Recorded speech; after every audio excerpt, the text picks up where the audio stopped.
Welcome to Anonymous Tech Tailor Tech News, जहां आपको मिलेगी दुनिया भर की इंपॉर्टेंट और इंटरेस्टिंग टेक खबरें। चैनल को सब्सक्राइब कीजिए और लाइक और शेयर भी कीजिए और ये टेक न्यूज़ शुरू होगी इसी वक्त। दोस्तों, पहली न्यूज़ है इंडिया के खुद डिज़ाइन किए हुए एक्शन गेम फौजी के बारे में, जो डेवलप किया है एनकोर गेम्स ने, और अब ये प्री रजिस्ट्रेशन के लिए गूगल प्ले स्टोर में अवेलेबल है। हालांकि इस गेम के एक्चुअल लॉन्च डेट और फाइल साइज़ के बारे में अभी तक नहीं बताया गया है। दोस्तों, ये गेम बेस्ड है इंडिया चाइना के गलवान क्लैशेस के ऊपर, और ये गेम एक तरीके से एंटी चाइना सेंटिमेंट्स भी स्प्रे करता है। ये बात भी मैं बता दूं कि फौजी, जिसका फुल फॉर्म है फियरलेस एंड यूनाइटेड गार्ड्स, कहा गया है कि ये पबजी की नकल है और पबजी बैन का फायदा उठाने के लिए डिजाइन किया गया है। हालांकि एनकोर के फाउंडर विशाल गोंडल का कहना है कि ये सब फालतू अफवाहें हैं और फौजी के लॉन्च की न्यूज़ और पबजी के बैन की डेट के आसपास होना महज एक इत्तेफाक है। देखते हैं ये गेम कितना इंडियंस को इम्प्रेस कर पाएगा। अगली खबर आती है ब्रिटेन से, जहां ब्रिटिश वैक्सीन बनाने वाली कंपनी एस्ट्राजेनेका, जो कोविड-19 वैक्सीन डेवलप करने में बस एक कदम पीछे है, उसको नॉर्थ कोरियन हैकर्स ने हैक करने की कोशिश की, जो अनफॉर्चुनेटली सफल नहीं हुई। असल में एस्ट्राजेनेका के एम्प्लॉयज़ को झूठे जॉब ऑफर्स भेजे गए थे ईमेल से, और उन ईमेल्स में हैकिंग कोड छुपाए गए थे, और वो भी व्हाट्सएप और लिंक्डइन के जरिए। हालांकि नॉर्थ कोरिया ने ऐसा कुछ भी करने से साफ मना कर दिया और उल्टा ये इल्ज़ाम लगाया है ब्रिटेन पे कि वो नॉर्थ कोरिया को बदनाम करना चाहते हैं। अगली न्यूज़ भी यूके से ही है, जहां यूके गवर्नमेंट ने साफ तौर पे यूके के मोबाइल नेटवर्क ऑपरेटर्स को हुआवे के नए 5G किट इंस्टॉल और यूज़ करने से मना कर दिया है, और ऊपर से हुआवे के 5G किट पे भी बैन ठोक दिया है। हालांकि ये बैन सितंबर 2021 से इफेक्ट में आएगा, लेकिन इसकी प्लानिंग जुलाई से ही शुरू कर दी गई थी, और वो भी यूएसए के कहने पे या प्रेशर पे, जो आपको सही लगे। इतना ही नहीं, यूके की गवर्नमेंट ने यूके के टेलीकॉम ऑपरेटर्स को 2020 के बाद कोई भी हुआवे के 5G रेडियो प्रोडक्ट्स भी लेने से मना कर दिया है। अब ये बैन हुआवे पे क्यों लगा है, ये तो आप समझ ही गए होंगे। बढ़ते हैं अगली खबर पे। अगली न्यूज़ आ रही है फेसबुक हेडक्वार्टर से, जहां ये अनाउंस किया गया कि अब फेसबुक यूके में न्यूज़ सर्विस शुरू करने वाले हैं अगले साल जनवरी से। फेसबुक का कहना है उनके न्यूज़ सर्विस शुरू करने से छोटे मोटे राइटर्स और जर्नलिस्ट को फाइनेंशियल मदद मिल सकती है और रीडर्स को पढ़ने के लिए एक अच्छा कंटेंट। पिछले महीने गूगल ने भी ऐसा कुछ ऐलान किया था, जिसपे उन्होंने $1 बिलियन पब्लिशर्स को देने की बात भी कही थी।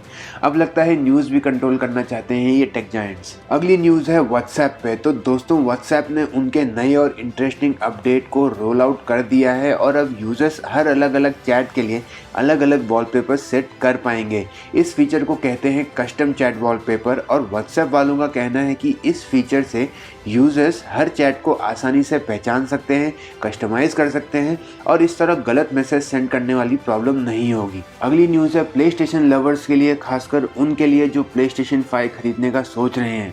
उनको ये जानना चाहिए कि PS5 अभी तक इंडिया में लॉन्च नहीं हुआ है, और ये कुछ समय तक होने भी नहीं वाला है। और इंडिया में मिल रहे प्ले स्टेशन 5 पे सोनी ने वार्निंग जारी की है कि ग्रे मार्केट से खरीदे हुए प्ले स्टेशन 5 नकली हो सकते हैं। सोनी ने यह भी साफ तरीके से बता दिया है कि अनऑफिशियल तरीके से खरीदे हुए प्ले स्टेशन 5 को कोई भी वारंटी के फायदे नहीं मिलेंगे। इसका मतलब ये हुआ कि कोई अगर यूएस से अपने दोस्त या अमेजोन के डीलर्स के थ्रू PS5 मंगाते हैं, तो भले वो PS5 अच्छा चले, लेकिन अगर उसमें कोई प्रॉब्लम आती है तो सोनी कोई हेल्प नहीं करेगा। अगर आप ऐसे किसी तरीके से PS5 लेने की सोच रहे हैं तो ये आइडिया को ड्रॉप कर दीजिए, कुछ फायदा नहीं होने वाला है। दोस्तों, एप्पल के फोन्स किसको पसंद नहीं है, और एप्पल एक भरोसेमंद ब्रांड भी है। अगली खबर है इटली से, जहां एप्पल को 10 मिलियन यूरो का जुर्माना भरना पड़ा।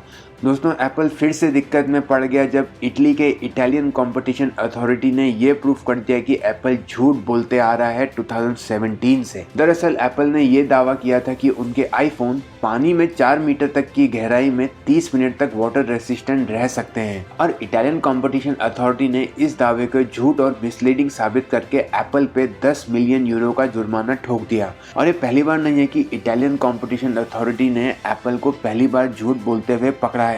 पहले भी इसी ऑर्गेनाइजेशन ने एप्पल को सॉफ्टवेयर अपडेट से पुराने आईफोन्स को स्लो करते हुए पकड़ा था। एप्पल का इस मामले में जो भी कहना हो, फाइन तो उन्हें भरना ही पड़ा। बढ़ते हैं अगली खबर पे, जो है रियलमी के बारे में। हम सब जानते हैं कि रियलमी एक पॉपुलर चाइनीज स्मार्टफोन ब्रांड है, जिसने थोड़े समय में ही बहुत सक्सेस पाई है। रियलमी की प्राइसिंग, स्पेक्स और लुक्स सबको पसंद आते हैं। वेल रियलमी एक नए कैमरा डिजाइन पे चुपचाप काम कर रहा है। लीक हुए डिजाइन से पता चलता है कि अब कैमरा मॉड्यूल ओवल शेप्ड होगा, जो कि ओप्पो के स्क्वायर या रेक्टेंगल कैमरा मॉड्यूल से टोटली अलग है। डिजाइन देख के लगता है कि दो बड़े सर्कल्स में कैमरा होगा, स्क्वायर जैसे पेरिस्कोप लेंस और बाकी के दो एलईडी फ्लैश।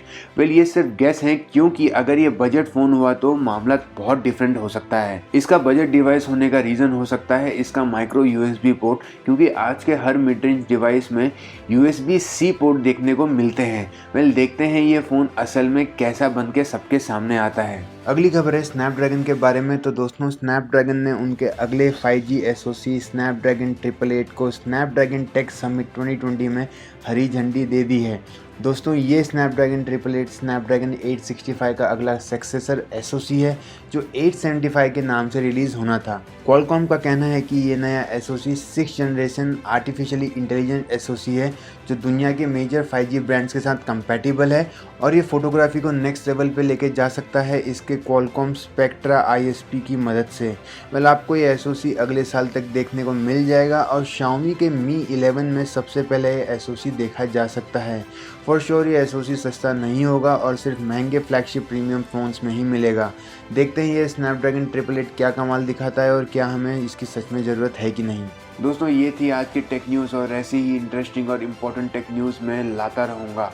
वीडियो को लाइक कीजिए, शेयर और सब्सक्राइब कीजिए। लेटेस्ट टेक न्यूज़ के लिए stay tune to Anonymous Tech Tailor. I'll be back.